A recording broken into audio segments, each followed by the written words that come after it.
On this episode of Skeptiko, Alex talks with award-winning investigative journalist and best-selling author Russ Baker. The term conspiracy theorist is a very interesting one because we actually know from documentation that there was a deliberate effort to essentially kind of create this term as a pejorative label. It's one of the best propaganda terms ever invented because the second you say, I don't know, he's a bit of a conspiracy theorist, for most people it sends out signals meaning the person's a little bit off base, you may want to have nothing to do with them, could make you look bad. There aren't that many other terms you could use that easily beyond sort of saying that somebody smells. We're married to this idea that you're nothing, that life is meaningless, because it's the only worldview we can have to support all the rest of this stuff. So I don't know which comes first, but I see the two as completely linked. Stay with us for Skeptiko.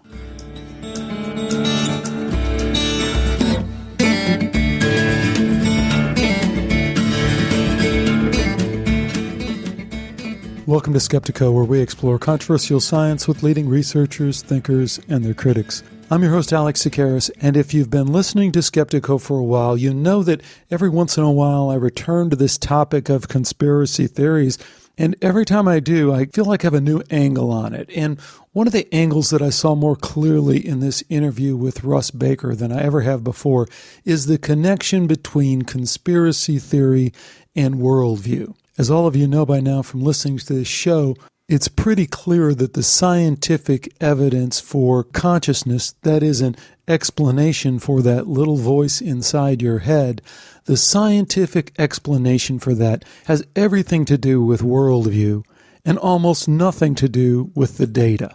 So that leads to the question of how does this worldview that has such a dominant impact on science, how does that worldview get formed? Of course, we know a lot of the ways that it gets formed just in terms of culture, background, experience. But the more interesting question is, to what extent is worldview engineered?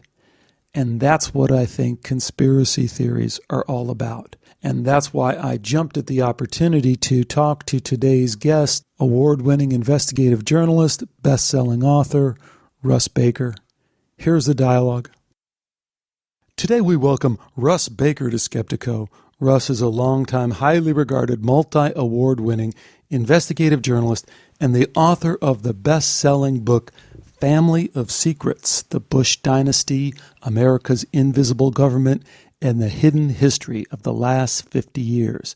Russ is also the creator of the popular nonprofit investigative news site WhoWhatWhy. Russ, it's great to have you on Skeptiko. Thanks so much for joining me. It's my pleasure.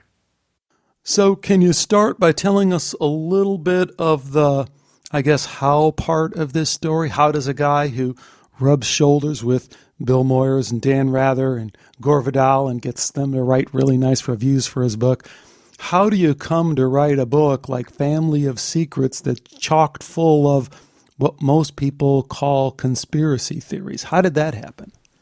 Well, I'd say it's the other way around. In other words, I think that it's not that I rub shoulders with important people.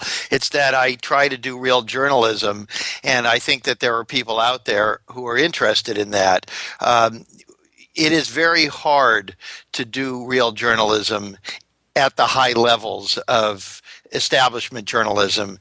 And people like Dan Rather, who has experienced his own problems with that, I think come to appreciate and are more willing to embrace this type of journalism when they're no longer in such a delicate position. And so I'm not judging them at all, but I'm just trying to say that I think that there are a lot of people in the establishment who recognize that there is much more going on and who recognize that, sadly, the American people are told a kind of a fairy tale about many things, and there's really not a lot that they can do about it because the propaganda is so extensive, so deep, and so long playing that no single person can very easily do anything about it, and at least not while maintaining their position and their ability to have some kind of an impact.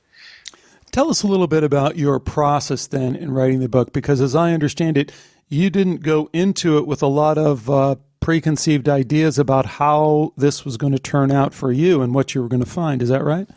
Yeah, I mean, one of the problems that I see with so-called journalism or just things that relate to it on the internet and radio, TV, is that so many people are interested in putting forth their agenda or their viewpoint. And I would describe my journalism as essentially agnostic, which means that I don't go in with an assumption of what I'm going to find, or that I'm looking for something that confirms something that I hold dear. What I do is I wonder about things. And obviously, the longer we live, the more we've read, the more we've experienced, the more we carry with us some sense of how things work. But to be a good journalist, as to be a good scientist or a medical researcher or anything, I think you have to be open to being surprised all the time.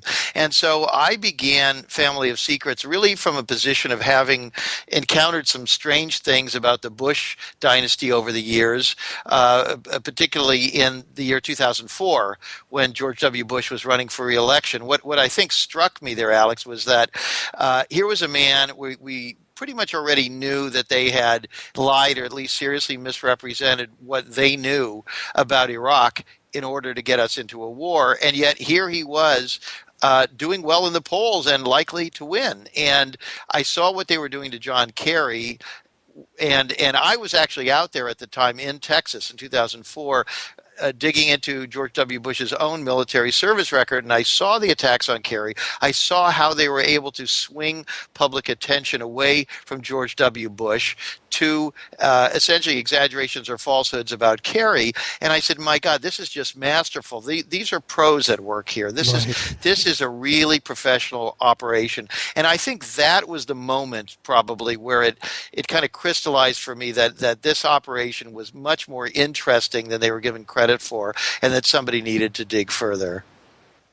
And, also wanted to touch on the word that I threw out there, and you didn't jump on it completely, but I've heard you in the past comment on this whole idea of conspiracy theory, which, of course, you get labeled with, even though you do take this very serious journalistic approach, really the only approach you can take on these kind of things, which is to find the conspiracy. I've always maintained and shared on this show that, if you don't understand that conspiracies is how money and power works, then, you're not paying attention. I mean, my experience is more from business, and in business, anything that has a significant amount of money behind it or power behind it is a conspiracy, almost by definition. So I always think it's funny when people want to label this kind of investigation as, oh, that's conspiracy theory. It's really kind of goofy, isn't it?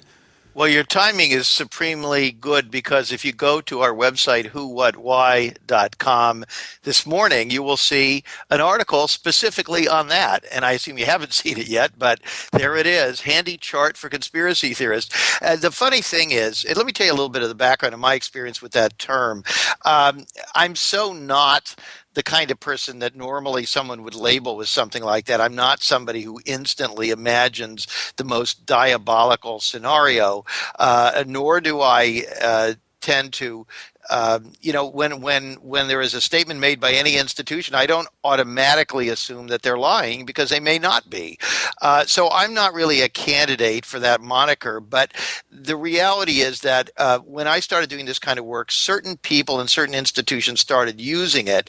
They were kind of afraid to use it about me in a full-blown way, and so they would do it in a kind of an underhanded way. Like the Washington Post had a freelance reviewer review my book, and he said, Baker is a great journalist, and then he said, however, in this book, he sees the bushes in the bushes everywhere, which is a sort of a funny phrase, but he was implying that there was something a little bit what do you want to say, that I was a little bit too quick to see patterns where none existed. The term conspiracy theorist is a very interesting one, because we actually know from documentation that there was a deliberate effort to essentially kind of create this term as a pejorative label.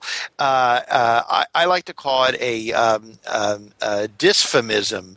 A dysphemism is a euphemism for something else that has a negative connotation. And so it's beautiful. It's one of the best propaganda terms ever invented, because the second you say, yeah, I don't know, he's a bit of a conspiracy theorist, for most people, it sends out signals meaning the person's a little bit off base. You may want to have nothing to do with them, could make you look bad. And so it's incredibly effective. There aren't that many other terms you could use that easily beyond sort of saying that somebody smells.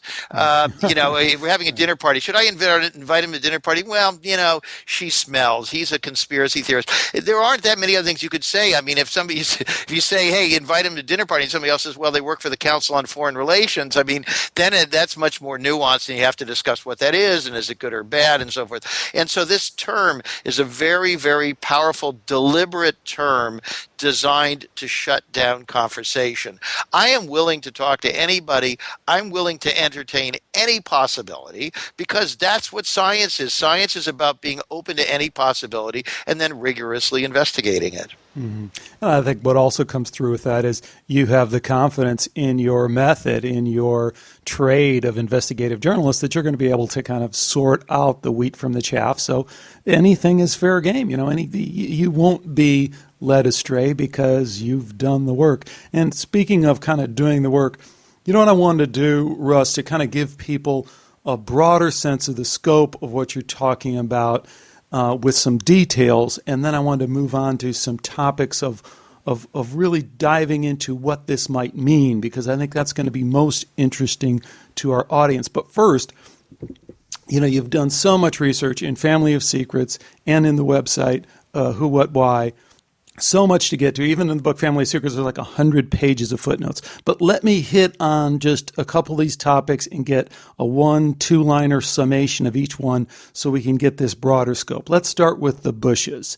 George Bush Sr., George Bush Papa, appointed director of the CIA. There's this big uproar. This guy has no experience with the intelligence. In fact, he's been deeply involved with the CIA since his 20s. Quickly comment on that.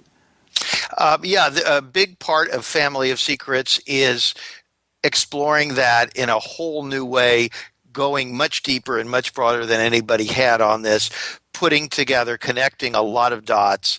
As nobody has come forward to challenge what I have in there.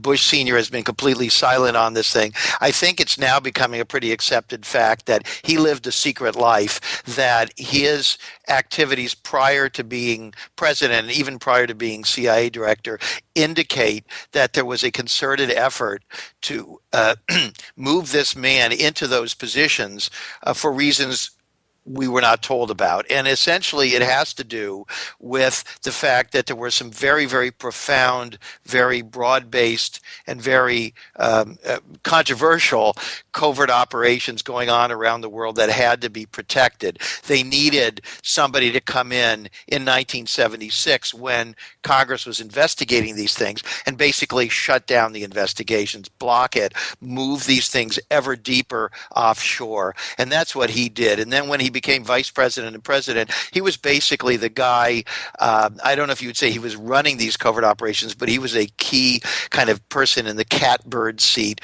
to divert investigations, to protect the overall thing that was going on. And so he has played, I think, really a unique role in American history, and certainly a unique role in the American presidency.